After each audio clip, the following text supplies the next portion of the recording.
Last September marked the 20th anniversary of an event that changed not only the United States, but the world.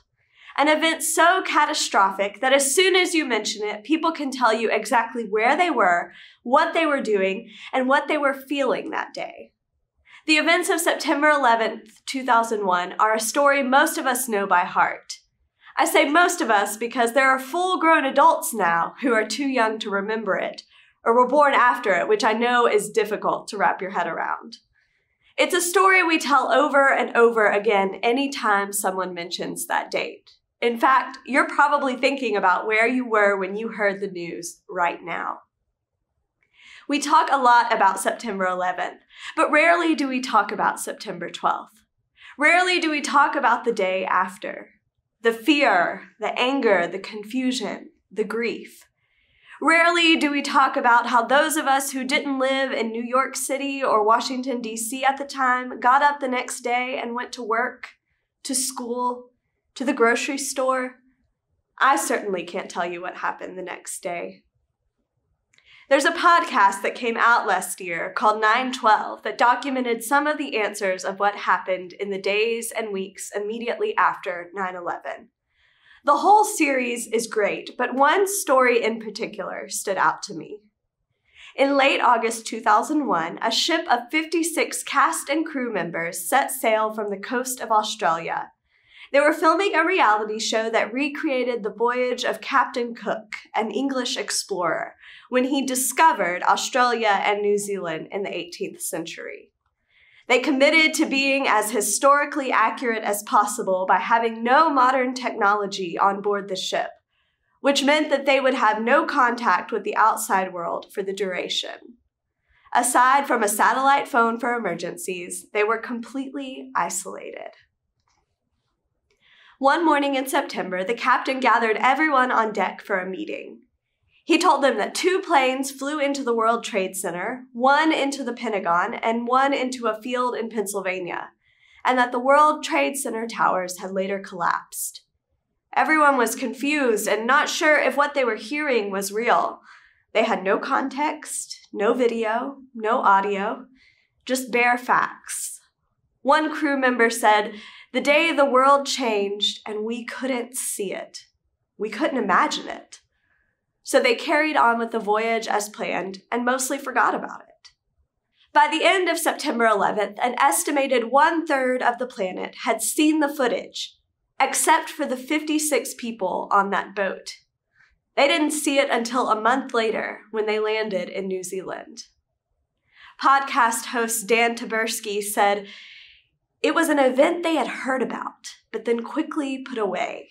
For the rest of us, that day quickly became a story that grew and that has shaped everything since. Our politics, our sense of self, and our place in the world. Now that it's past, where do we put it? How do we move forward? What now?"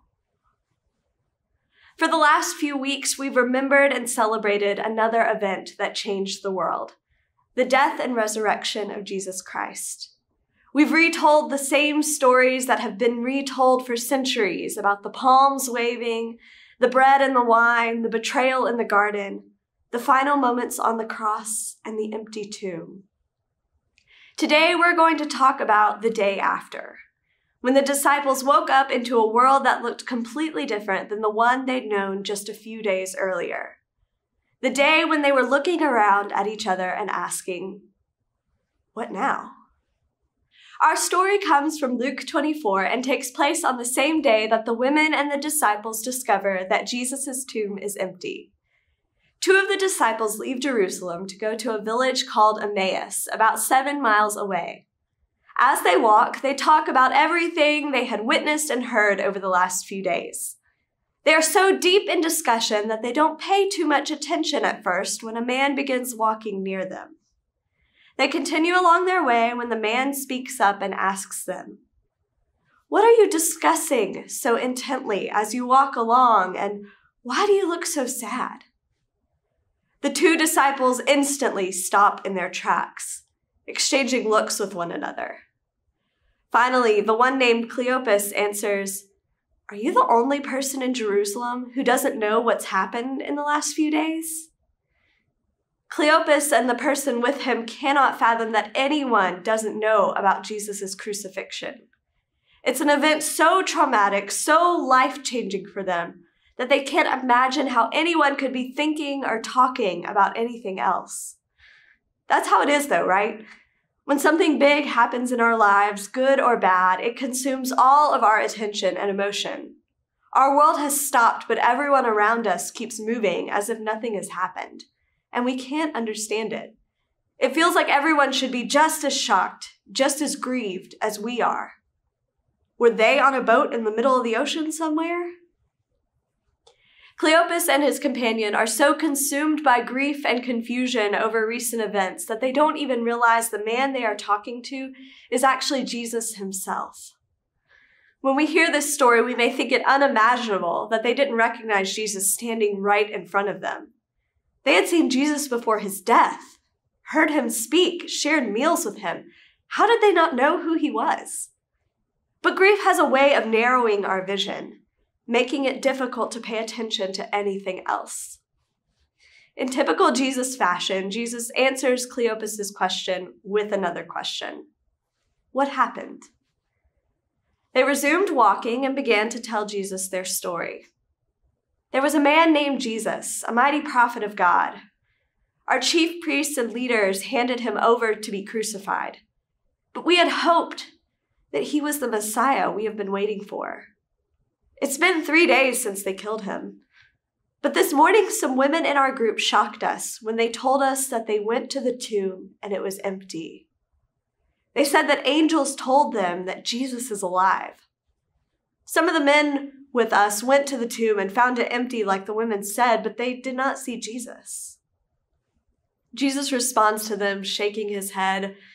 Oh, how foolish you are and how slow to believe everything the prophets have said. Jesus is exasperated that after everything he's taught during his ministry, they still don't get it. But instead of leaving them hanging, he starts from the beginning and explains it all to them again. The 3 men reach Emmaus as night is beginning to fall, so the disciples insist Jesus stay with them until the next day. They still don't recognize him.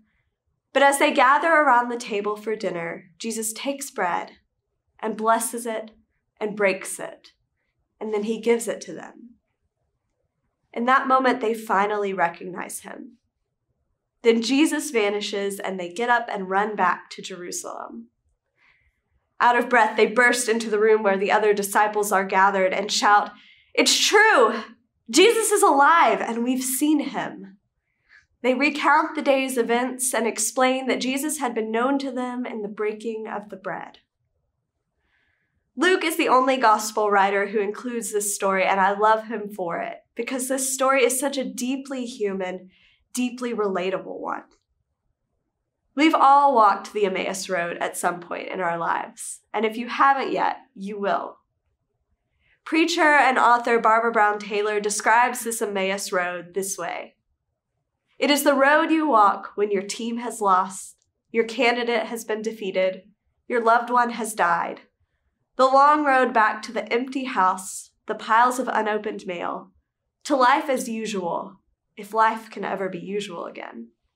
We've all had a day after. The day after the funeral. The day after the breakup or divorce. The day after the job loss. The day after the diagnosis. It's the day the dust starts to settle and we look around and ask ourselves, what now?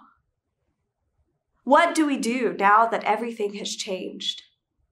How do we go about living in a world we may no longer recognize? Will we ever feel normal again? What does normal even mean anymore? Unfortunately, there's no one-size-fits-all answer to these questions, but the Emmaus Road story offers us a few places to start. First, we don't have to walk the journey alone. Cleopas didn't walk to Emmaus by himself.